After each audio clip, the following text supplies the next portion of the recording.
معاكم هنا. فيديو النهارده فيديو جامد جدا. هعمل الجلاش بالسوداني بطريقه حلوه جدا. ده شكله النهائي بعد ما خلصته. طلعته من الفرن، حطيت عليه الشربات وزينته بشويه فستق. يا رب الطريقه تعجبكم. يلا بينا نبدا مع بعض. ايه الطريقه؟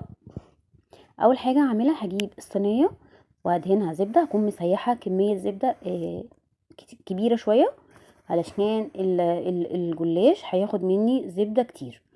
وهدهن الصينيه من تحت، وهاخد لفه الجلاش، هاخد ورقه ورقه واحطها في الصينيه وهدهنها زبده بالشكل ده علشان يطلع معايا ناجح جدا زي ما شفتوه في اول الفيديو،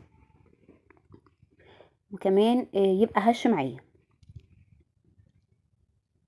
انا هعمله بزبده صفراء تدي لون تحفه للجلاش وطعم كمان حلو قوي. بعد ما عملت اول ورقه، هعمل الورقه التانية بنفس الطريقه،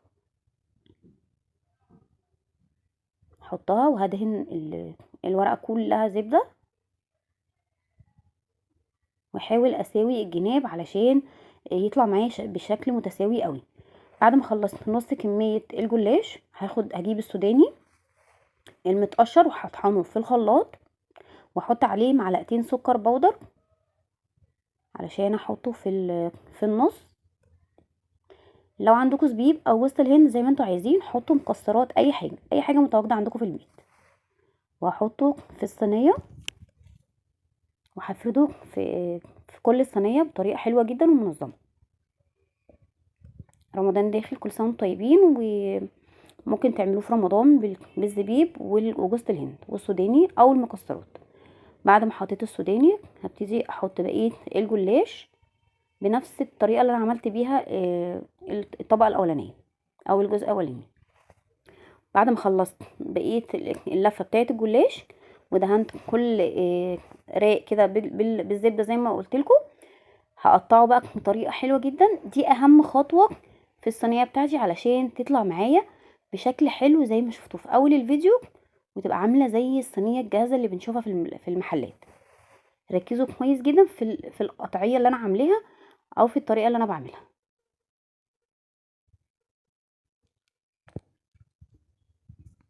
بعد ما قطعته مربعات صغيره، هجيبه كده من النص علشان يطلع معايا بشكل مثلث.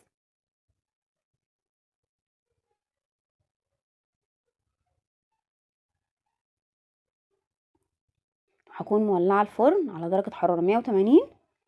هحطه من فوق يستوي معايا شويه، بعد كده هطفي الفرن واولع الشوايه يديني اللون الذهبي اللي شفتوه. هركز في الفرن كويس جدا علشان ما يتحرقش مني.